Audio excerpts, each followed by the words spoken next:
पिछले एपिसोड में हमने देखा था कि लू अली के पीछे जो लोग पड़े हुए थे, बाइचन ने उन सभी को अपने इस फ्यूचर वर्ल्ड में भेजकर उन सभी को खत्म करवा दिया। अब इसके आगे से इस पार्ट की स्टार्टिंग होती है। इस पार्ट की शुरुआत में लू अली बाइचन के ऐसे पावर को देखने के बाद हैरान हो गई थी। लू अली अपने मन में कहती है इसने तो काफी आसानी से डेविल सेक्ट के लोगों को खत्म कर दिया। और फिर कुछ सोचने के बाद वो बाइचन के सामने नील डाउन हो जाती है और उससे कहती है मास्टर मैं आपके सेक्ट को ज्वाइन करना चाहती हूँ। अब बाइचन इसकी ऐसी बातें सुनने के बाद हैरान हो जाता है। वो अपने मन में कहता है इस लड़की को तो मैं अपने सेक्ट में ज्वाइन करवाना चाहता था, लेकिन इससे पहले इस लड़की ने तो खुद ही मेरे सेक्ट को ज्वाइन कर लिया। तभी बाइचन की सिस्टम बाइचन से कहती है कि ये लड़की तुम पे 10% विश्वास करती है। सिस्टम की बातें को सुनने के बाद बाइचन शॉक्ड रह गया था। वो अपने मन में कहता है मैंने तो इस लड़की की जान बचाई थी, लेकिन फिर भी ये लड़की सिर्फ मुझ पे 10% विश्वास करती है। लगता है ये लड़की टेम्परेरी रूप में मेरे सेक्ट को ज्वाइन करना चाहती है, जिसके बाद ये लड़की यहाँ से चली जाएगी। ये सब सोचने के बाद बाइचन अपने मन में कहता है लेकिन मैं ऐसा क्या करूं जिससे ये लड़की मुझ पे और विश्वास करे। तब बाइचन की सिस्टम फिर से एक बार बाइचन से कहती है कि इस लड़की के अंदर फिनिश गॉड की पावर है, जिस वजह से अगर तुमने इस लड़की के फिनिश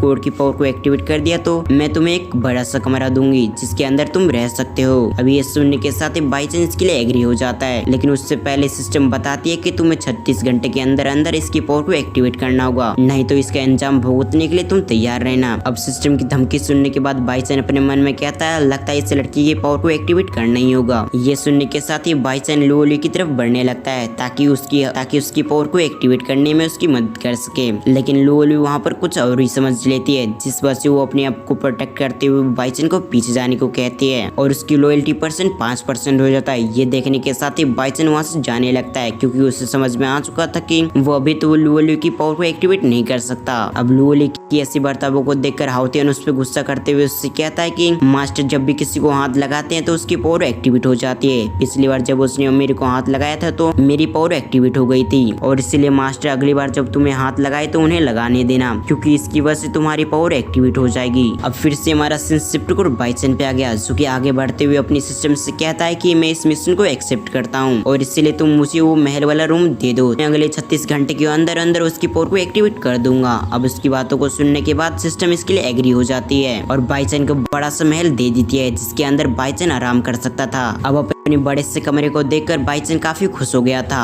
अब कुछ घंटों के बाद बाइचन की सिस्टम उससे कहती है कि तुम जल्दी जाओ और उसकी पावर को एक्टिवेट करो, नहीं तो जो मैंने तुम्हें कमरा दिया है मैं वो वापस रख लूंगी और अगली बार से मैं तुम्हें अपनी पावर भी नहीं दूंगी, जिस वजह से सभी लोगों को पता चल जाएगा कि तुम्हारे पास कोई भी पावर नहीं है। अब सिस्टम की ऐसी धमकी सुनने के बाद बाइचन जल्दी से वहाँ से चला जाता है और धीरे धीरे करते हुए लू अली की कमरे की तरफ बढ़ने लगता है, लेकिन तभी अचानक से वहाँ पर हाउतियन आ जाता है, जो कि अपने मास्टर से सवाल करते हुए उससे कहता है कि मास्टर आखिर आप यहाँ पर क्या कर रहे हैं। अब हाउतियन की आवाज को सुनने के साथ ही वहाँ पर लू अली भी आ चुकी थी और वहाँ पर बाइचन को देखने के साथ ही उसे शक होने लगता है कि बाइचन कोई मास्टर उसे नहीं बल्कि वो उसका फायदा उठाने के लिए यहाँ पर आया है। अब वहाँ पर कोई कुछ कहता उससे पहले बाइचन अपने पास से उसी बुक को निकालते हुए लू अली को देता है और उससे कहता है कि तुम इसे प्रैक्टिस करो, मैं भी देखना चाहता हूँ कि तुम इसमें कितनी अच्छी हो। लेकिन वहाँ पर जो लू अली थी वो काफी आसानी से उस बुक को रीड कर लेती है और कुछ समय के अंदर वो उस बुक को मास्टर भी कर लेती है। ये देखने के साथ ही बाइचन तो पूरी तरह से सदमे में जा चुका था, क्योंकि बाइचन तो इस अक्षर को पढ़ भी नहीं पा रहा है, जबकि उसके स्टूडेंट तो उनसे भी आगे निकल रहे हैं। ये देखने के साथ ही बाइचन अपने मन में कहता आखिर मैं क्या करूं, यहाँ पर मेरे दोनों स्टूडेंट मुझसे आगे बढ़ रहे हैं। अब कुछ समय ऐसी बातें करने के बाद वहाँ से बाइचन जाने लगता है। तब हाउतियन उसे रोकते हुए कहता है मास्टर हमने इस बुक को पूरी तरह से रीड कर लिया और इस वजह से क्या आप हमें स्वॉर्ड आर्ट की बुक को दे सकते हैं ताकि हमारे पास स्वॉर्ड की भी नॉलेज आ सके। अब ये सुनने के साथ ही बाइचन तो वहाँ पर पूरी तरह से जम चुका था, क्योंकि उसके पास तो ऐसी कोई बुक ही नहीं थी। लेकिन तभी उसके सामने उसकी सिस्टम अपेयर होती है, उससे कहती है कि अगर आपने 24 घंटे के अंदर अंदर 64 पेड़ को काट लिया तो मैं आपको स्वॉर्ड आर्ट की टेक्निक दे सकती हूँ।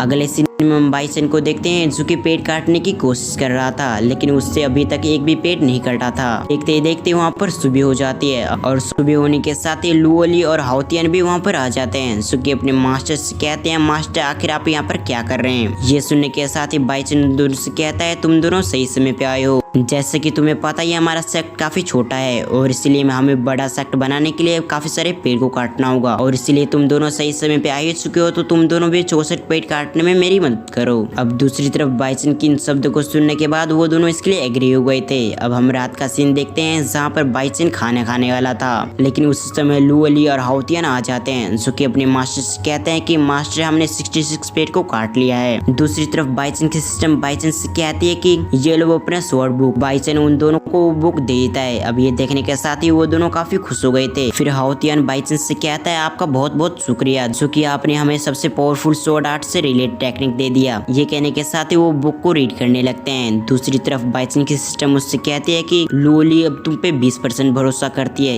ये सुनने के साथ ही बाइसन अपने मन में कहता है ये काफी अच्छी बात है कि लू अली अब मुझ पे 20% भरोसा करती है और ऐसी रहा तो मैं उसकी फिनिश बोर्ड की भी पावर को जल्द से जल्द एक्टिवेट कर पाऊंगा। अब उसी समय हाउतियान बाइसन से कहता है कि मास्टर आपने तो हमें बुक तो दे दिया लेकिन आप स्वॉर्ड देना तो भूल ही गए। जिस पर बाइसन कहता है कि तुम दोनों अभी के लिए लकड़ी से प्रैक्टिस करो, मैं ये देखना चाहता हूँ कि आखिर तुम इस टेक्निक को कितनी अच्छी तरह से समझ पाते हो। बाइसन की बातों को सुनने के बाद वो दोनों इसके लिए एग्री हो गए थे। तभी हम बाइसन को देखते हैं जो लू अली की तरफ बढ़ते हुए उससे कहता है कि मैं तुम्हें तुम्हारी फिनिश गोड की पावर को एक्टिवेट करने में मदद करता हूँ। ये कहने के साथ ही वो उससे टच करता है। अब जैसी बाइसन ने उससे टच किया था उसी समय उसके अंदर से काफी फायर एनर्जी निकल रही थी।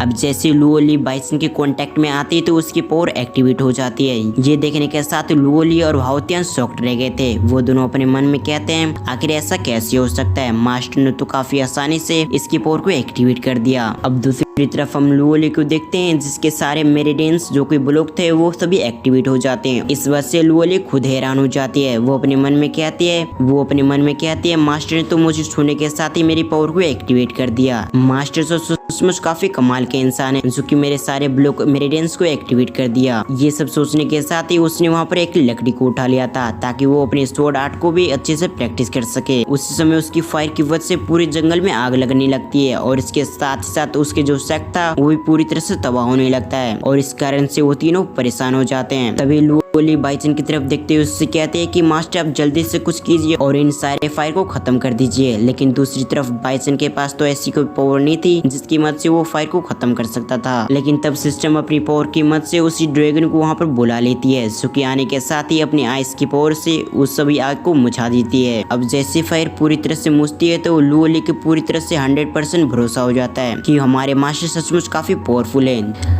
अब इसी सीन को दिखाते हुए हमारा सीन शिफ्ट होकर एक दूसरे सेक्ट पे आ गया जहाँ पर एक व्यक्ति अपने किंग से कह रहा था कि प्रिंस अपनी पावर को जल्द से जल्द एक्टिवेट करने के लिए उसे हमें दूसरे सेक्ट में भेजना होगा ताकि वहाँ पर जाने के साथ ही प्रिंस अपनी पावर को और भी तेज से बढ़ा सके और किसी मशीन का इस्तेमाल करते हुए वो उस जगह का पता भी लगा देता है जो कि और कहीं का नहीं बल्कि डेविल सेक्ट का था। फिर वो व्यक्ति किंग से कहता है कि हमें प्रिंस की पावर को बढ़ाने के लिए डेविल सेक्ट में उन्हें ज्वाइन करवाना होगा जिसके बाद ही वो अपनी पावर को काफी तेज से बढ़ा सकेंगे। अब कुछ समय के अंदर वहाँ पर प्रिंस भी आ जाता है जो कि अपने फादर की बातों को सुनने के बाद अपने फादर से कहता है कि मैं डेविल सेक्ट नहीं जाऊंगा क्योंकि वहाँ पर के लोग काफी खतरनाक होते हैं। फिर वो प्रिंस से कहते हैं आखिर तुम्हारी हिम्मत कैसी हुई मुझे पलटकर जवाब देने की। दूसरी तरफ अपने फादर की ऐसी बातें सुनने के बाद काफी डर जाता है, इसीलिए वो अपने घुटनों पे आते हुए अपने फादर से कहता है कि आपने जैसा कहा है मैं वैसे ही करूंगा। इसीलिए वो डेविल सेक्ट में जाने के लिए तैयार हो जाता है। अब अगले सीन में हम बाइसन को फिर से देखते हैं जो कि एक जगह पे बैठकर फिश पकड़ रहा था। तभी वहाँ पर हाउतियान आता है और फिर वो अपने मास्टर से कहता है कि मैंने स्वॉर्ड आर्ट सीख लिया है और ये कहने के साथ ही हाउतियान वहाँ पर स्वॉर्ड आर्ट करने लग गया था। अब उसकी स्वॉर्ड आर्ट देखने के बाद बाइसन अपने मन में कहता है मैं भी कब स्वॉर्ड आर्ट कर पाऊंगा क्योंकि यहाँ पर मुझे तो कुछ आता ही नहीं। अब कुछ समय बाद बाइसन उन दोनों को जाने को कहता है ताकि वो दोनों अपनी प्रैक्टिस और भी अच्छे से कर सके। अब उसकी बातों को मानते हुए वो दोनों भी वहाँ से चले जाते हैं। अब उन दोनों की जाते ही बाइसन की सिस्टम उससे कहते हैं कि यहाँ पर कोई आ रहा है जिस व्यक्ति को तुम्हें कुछ भी करते हुए अपनी सेक्ट में ज्वाइन करवाना होगा। अब सिस्टम की ये कहने के साथ ही हमारा ये पार्ट यहाँ पर एंड होता है। अब अगर आपको एक्सप्लेनेशन अच्छी लगी तो वीडियो को लाइक करके चैनल को सब्सक्राइब कर लें। इसके साथ साथ बेल आइकन को ऑल पे प्रेस करना ना भूलें। तो फिर मैं मिलता हूँ किसी और वीडियो में, जब तक के लिए थैंक्स फॉर वॉचिंग।